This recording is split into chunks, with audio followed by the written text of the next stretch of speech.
పంచాయతీ ఎన్నికల వేళ పులివెందుల నియోజకవర్గంలో వైకాపా ఆగడాలకు అడ్డే లేకుండా పోతోంది. రాజకీయ ప్రతినిధులపై విచ్చలవిడిగా దాడులకు తెగబడుతున్న ఆ పార్టీ నాయకులు తేడా వస్తే అంతమొందించేందుకు వెనుకాడడం లేదు. ఈ క్రమంలో శాంతి భద్రతలను పరిరక్షించే పోలీసులపైన ప్రతాపం చూపిస్తున్నారు. పులివెందులలో సాగుతున్న వైకాపా మార్కు అరాచకాలపై కథనం.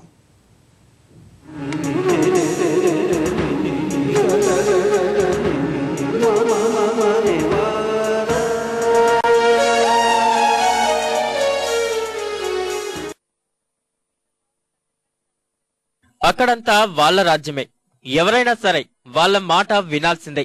కాదన్నారో అంతే సంగతులు. ఇది వైకాపా అధ్యక్షుడు జగన్ స్వస్థలమైన పులివెందుల నియోజకవర్గంలో పరిస్థితి. రాజకీయంగా విభేదించిన, తమ ఆగడాలను ప్రశ్నించిన అస్సలు సహించరు. ఎప్పటి నుంచో సాగుతున్న ఈ అరాచకాలు పంచాయతీ ఎన్నికల వేళ మితిమీరిపోయాయి. పల్లెపోరు ఇంకా మొదలవక ముందే ప్రత్యర్థుల్ని భయభ్రాంతుల్ని చేసే పనిలో లీనమైన వైకాపా నాయకులు ఇప్పుడు తమకు అడ్డే లేదన్నట్లు రెచ్చిపోతున్నారు. ఆధిపత్యానికి అడ్డు వస్తున్నారనే నెపంతో పులివెందుల నియోజకవర్గంలోని హిమకుంట్లలో నెలన్నర క్రితం ఇద్దరిని హత్య చేశారు. తమను చంపడానికి ఆ ఇద్దరు ప్రయత్నించారని, ఎదురుదాడి చేయగా చనిపోయారని ఆనాడు స్థానిక వైకాపా నాయకుడు పోరెడ్డి ప్రభాకర్ రెడ్డి సమర్థించుకున్నారు.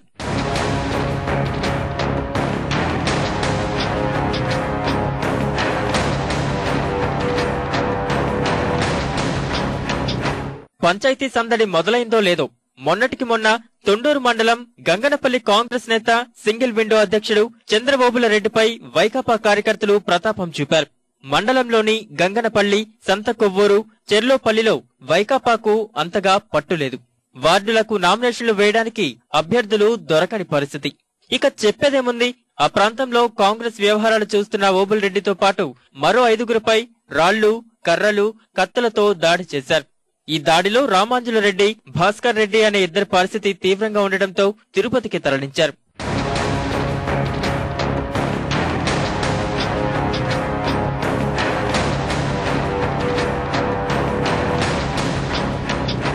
అంతా మా తిక్కొచ్చినారు.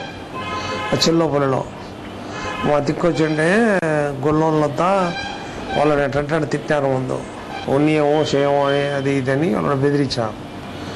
వాళ్ళు ఈ పక్క తిరుక్కున్నారు మొత్తం. ఇంకా ఈ రకం అయితే మనం ఓడిపోతామని చెప్పి మళ్ళీ ఆ రకం తిరుక్కున్నారు. వాళ్ళు దౌర్జన్యం చేసి అదొకటి భయపడించుకొని బయటపడాలని.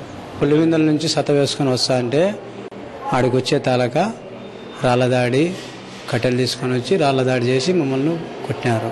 పోలీసులైనా సరే తమ ఆధిపత్యాన్ని ప్రశ్నిస్తే వైకాపా నాయకులు సహించలేని పరిస్థితిలో ఉన్నారు. ఈ క్రమంలోనే మంగళవారం నాడు లింగాల మండలం అంబకపల్లె వైకాపా కార్యకర్తలు ఎస్ఐ రమేష్ బాబుపై దాడి చేశారు. అంబకపల్లి సర్పంచ్ స్థానానికి వైకాపా అభ్యర్థి దామోదర్ రెడ్డి ఏకగ్రీవం కావడంతో పార్టీ శ్రేణులు విందు ఏర్పాటు చేశారు. విందులో మద్యం సేవించిన కార్యకర్త కుళ్ళాయప్ప బైక్ పై వెళ్తూ ప్రమాదానికి గురై చనిపోయాడు. ఈ ఘటనపై విచారించడానికి వెళ్లిన ఎస్ఐ వ్యక్తి మృతికి కారణమయ్యారంటూ దామోదర్ రెడ్డిని స్టేషన్ కు తీసుకెళ్తుండగా వైకాపా కార్యకర్తలు అడ్డుకుని దాడి చేశారు. గాయపడిన ఎస్ఐకి పులివెందుల ఏరియా ఆసుపత్రిలో చికిత్స అందించారు. పులివెందులలో వైకాపా అరాచకాలను జిల్లా కాంగ్రెస్ నాయకులు తీవ్రంగా ఖండించారు. ఇక్కడి ఘటనపై ముఖ్యమంత్రికి, పిసిసి అధ్యక్షుడికి నివేదిక కూడా పంపినట్లు డిసిసి అధ్యక్షుడు అశోక్ కుమార్ తెలిపారు.